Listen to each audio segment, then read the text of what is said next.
আমার চ্যানেলে তোমাদের সকলকে স্বাগত। আজ আমরা ক্লাস 7-এর রায় মার্টিন প্রশ্ন বিচিত্রা থেকে ইতিহাসের তৃতীয় পর্যায়ক্রমিক মূল্যায়নের তৃতীয় স্কুল সলভ করব।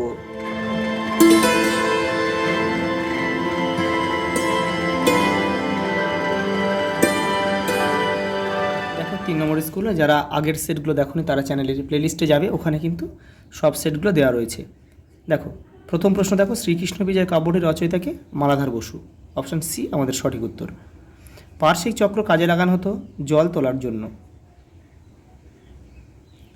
শ্বেত পাথরে রত্ন বসিয়ে কারুকার্য করাকে বলে পিয়েত্রা দুরা। পরেরটা দেখো, আরবি ভাষায় ইলাম শব্দের অর্থ কি? জ্ঞান। এটা তোমাদের বইয়ের কিন্তু এটা 57 নম্বর পেজে তোমরা এটা পেয়ে যাবে। মারাঠারা নিজেদের রাজ্যকে কী বলতো? স্বরাজ্য বলতো। লোদি বংশের প্রতিষ্ঠাতাকে বহলল লোদি। পদ্মাবতী কাব্যের রচয়িতাকে সৈয়দ আলাওল। শ্রীকৃষ্ণ বা গিরিধারীর সাধিকা ছিলেন মীরাবাই। অনেকগুলো গ্রাম নিয়ে গঠিত হতো ব্লক। সুফিরা গুরুকে কী বলতো? পীর। বাংলায় ভক্তি আন্দোলনের প্রাণকেন্দ্র ছিল নবদ্বীপ। পরের প্রশ্ন দেখো, দিল্লি আগ্রা অঞ্চলের জাটরা ছিল প্রধানত কৃষক। আর স্বাধীন ভারতের সংবিধান গৃহীত হয়েছিল 1949 সালের 26শে নভেম্বর। আর কার্যকর হয়েছিল, যে সংবিধান কার্যকর হয়েছিল এটা তোমাদের কিন্তু জানতে হবে, কার্যকর হয়েছিল 1950 সালের 26শে জানুয়ারি।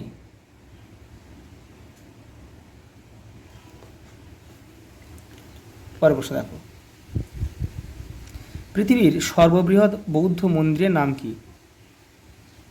এটা হবে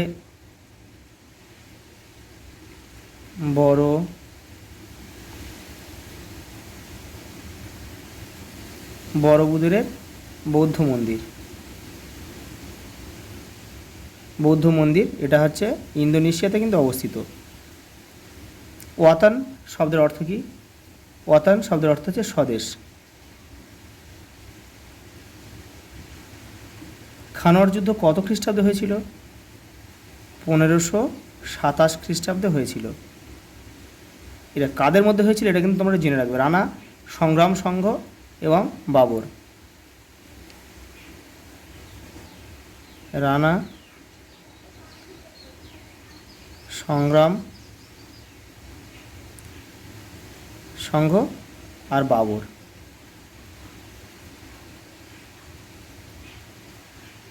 পরে দেখো, দিন ই ইলাহি কে প্রবর্তন করেন? দিন ই ইলাহি প্রবর্তন করেছিল আকবর।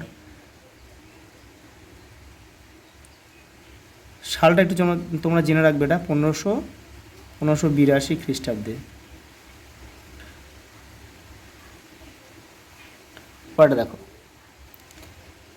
দশম শিখ গুরুর নাম কি? গুরু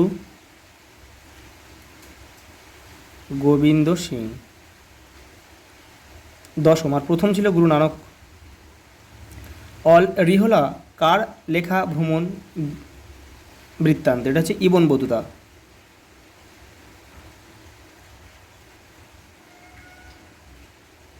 এটা কিন্তু তোমাদের জানতে হবে, ইবন বতুতা কিন্তু মরক্কোর অধিবাসী ছিলেন, মানে মরক্কো থেকে এখানে এসেছিল।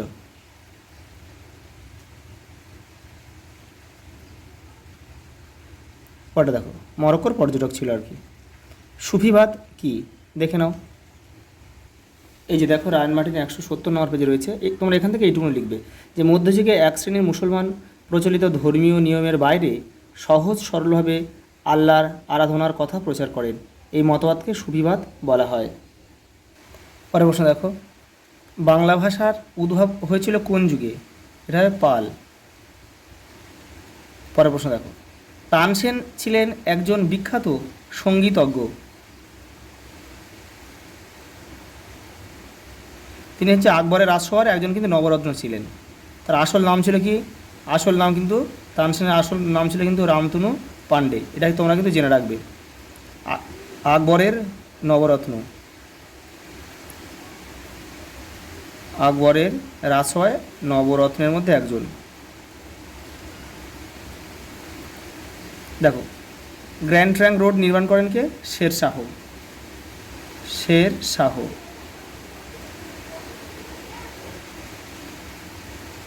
পরের প্রশ্ন দেখো, হস্তলিপি বিদ্যাকে ইংরেজিতে কী বলে? ক্যালিগ্রাফি।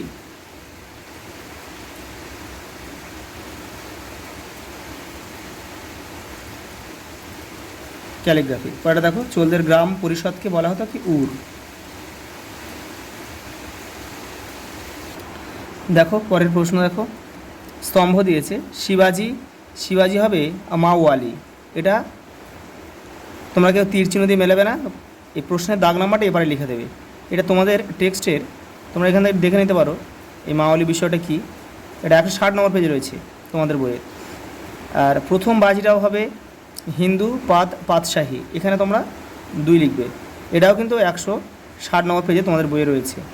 দেখো বীরবল, বীরবল ওয়াজির আজম, তাহলে এখানে আমরা 3 লিখব। আর স্বায়ত্তশাসন হচ্ছে জেলা পরিষদের, জেলা পরিষদ, এখানে আমরা 4 লিখব।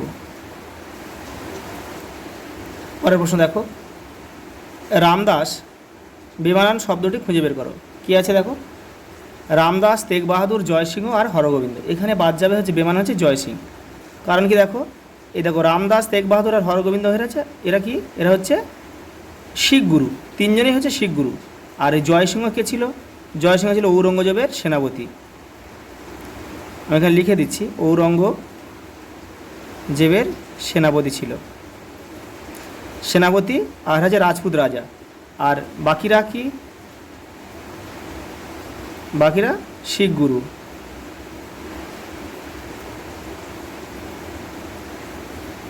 পরেরটা দেখো, ইলতুৎমিশ, রাজিয়া, ইবন বতুতা আর বলবন। এখানে কোনটা বাদ যাবে? এখানে আছে দেখো এই ইবন বতুতাটা বাদ যাবে। কারণ কি দেখো, সুলতান এই ইলতুৎমিশ, রাজিয়া আর বলবন হচ্ছে এরা কিন্তু দাস বংশের সুলতান। আর ইবন বতুতা হচ্ছে একজন পর্যটক, একটা মরক্কো থেকে এসেছিল, একজন পর্যটক। আর বাকিরা হচ্ছে দাস বংশের সুলতান। আমি লিখে দিচ্ছি, বাকিরা দাস বংশের সুলতান। আর ইবন বতুতা মরক্কোর একজন পর্যটক। পরেরটা দেখো, কেশ, কৃপান, কলম, কঙ্ঘা। এখানে বাদ যাবে হচ্ছে কলমটা। কারণ কি, এই কেশ, কৃপান আর কঙ্ঘা হচ্ছে শিখদের পঞ্চকয়ের অন্তর্ভুক্ত, পঞ্চকয়ের অন্তর্ভুক্ত। আর কলমটা কিন্তু পঞ্চকয়ের মধ্যে ছিল না। এটা তোমাদের বইয়ে 162 নম্বর পেজে তোমরা একটু দেখবে, এটা পেয়ে যাবে, আরও ডিটেলসে পেয়ে যাবে। পরে দেখো, পুনে, কোঙ্কন, আগ্রা আর বিজাপুর। এখানে বাদ যাবে হচ্ছে আগ্রাটা বাদ যাবে। কারণ কি, বাকিগুলো হচ্ছে তোমার মারাঠাদের বাসস্থান। এগুলো হচ্ছে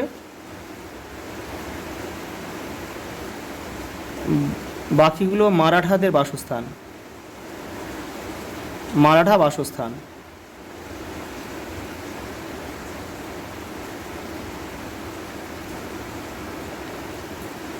আর আগ্রা কিন্তু এই মারাঠা সাম্রাজ্যের মধ্যে পড়ে না, সেই জন্য এটা কিন্তু আলাদা। এবার দেখো, আহমেদনগর, বিজাপুর, গোলকোন্ডা আর পাঞ্জাব। এখানে বাদ যাবে কোনটা? পাঞ্জাবটা। পাঞ্জাব একটা প্রদেশ। আর এইগুলো কি বলতো, আহমেদনগর, বিজাপুর, গোলকোন্ডা হচ্ছে স্বাধীন সুলতানি বাহমনি রাজ্য ভেঙে কিন্তু এরা তৈরি হয়েছিল। এই বাহমনি রাজ্য ভেঙে কিন্তু আরও 2টো রাজ্য তৈরি হয়েছিল, সেটা হচ্ছে বিদর আর বিদর। আমি এখানে লিখে দিচ্ছি, এগুলো তোমরা জেনে রাখবে, বিদর আর বেরার।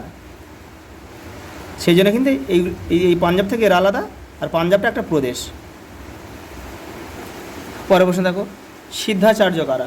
দেখো রায়নবাড়ি 59 নম্বর পেজে রয়েছে। দেখো এই যে তোমাদের এখান থেকে লিখবে, এটা এই যে এখান থেকে এই পর্যন্ত লিখে দেবে। পরে প্রশ্ন দেখো, মধ্যযুগে ভারতে ভক্তি সাধক সাধিকা কারা ছিলেন? তোমাদের বইয়ের 118 নম্বর পেজে দেখো, এখানে পেয়ে যাবে তোমরা। এই যে পঞ্চদশ শতকে নামদেব, জ্ঞানেশ্বর, তুকারাম, রামানন্দ, কবির, নানক, শঙ্করদেব, চৈতন্যদেব, মীরাবাই প্রমুখ।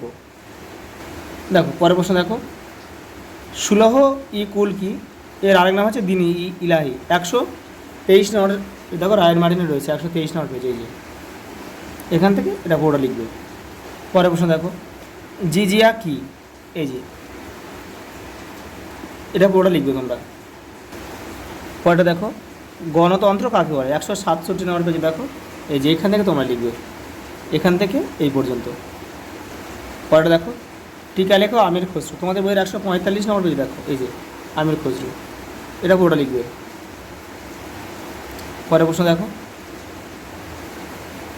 কে কবে খালসা সংগঠন তৈরি করেন? দেখে নাও। এই দেখো, 1699 খ্রিস্টাব্দে গুরু গোবিন্দ সিং খালসা নামক একটি সংগঠন তৈরি করেন।